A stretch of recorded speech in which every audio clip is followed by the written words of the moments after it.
71 সালে 25শে মার্চ শেখ সাহেব কোথায় চলে গেলেন? পাকিস্তানে চলে গেলেন। তাজউদ্দিন সাহেব বাংলাদেশ থেকে চলে গেছে 25 তারিখ রাতে, যে কলকাতায় ছিল। আমি দুইজন মানুষ, স্বাধীনতা যুদ্ধে দুইজন মানুষ নেতৃত্ব দিল, শেখ মুজিবুর রহমান এবং তাজউদ্দিন। কি মতে? এই সংবিধান মতে প্রেসিডেন্ট জিয়াউর রহমানের নাম নাই। তাহলে এই সংবিধান যদি ঠিক হয়, তাহলে যুদ্ধের নেতৃত্ব দিল কে? দুইজন লোক। কে কে দুইজন লোক?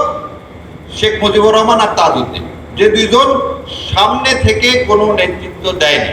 এই সংসদে দাঁড়িয়ে যারা জুলাইকে বলতেছে জুলাই অক্ষরে অক্ষরে পালন করবে, এই দুটা লোকও এই দেশে ছিল না এই আন্দোলনের সময়। একজন ছিলেন লন্ডনে আর একজন ছিলেন শিলংয়ে।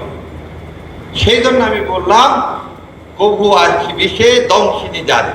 আর আপনি তো ছিলেনই না, আপনি দেখছেন, তা আপনি কিভাবে বুঝবেন এই ব্যাপারটা? সেই জন্য আপনার কাছে মনে হয়েছে কি কনস্টিটিউশনটাই, এই সংবিধানটার জন্যই হয়তো আমরা লড়াই করছি। ওই জন্য আপনি আবার গোলায় ফেলছেন। 90 সালকে আপনি কি করছেন যে এই বিপ্লবের সাথে তুলনা করতে যাচ্ছেন।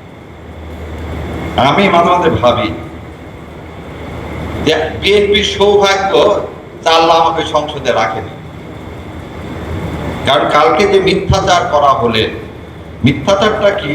উনি বললেন যে সংসদ কি সার্বভৌম, তারা যে কোনো আইন তৈরি করতে পারে। ভাই তাই যদি পারে, কালকে সুপ্রিম কোর্ট বন্ধ করে দেয়, আমরা অন্য প্রফেশনে চলে যাই। এই কনস্টিটিউশনে বলা আছে আইন বৈধ না অবৈধ এটা দেখার একমাত্র ক্ষমতা কার? সুপ্রিম কোর্টের। আপনি উঠে বলতেছেন যে না, আমরা যা বলবো সেটাই আইন, সুপ্রিম কোর্টকে।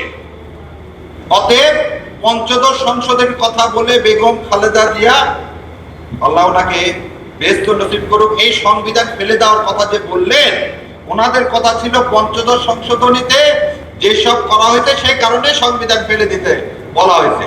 এখন সেই সংবিধান আমরাই কি করব? আমরাই অ্যামেন্ডমেন্ট করব।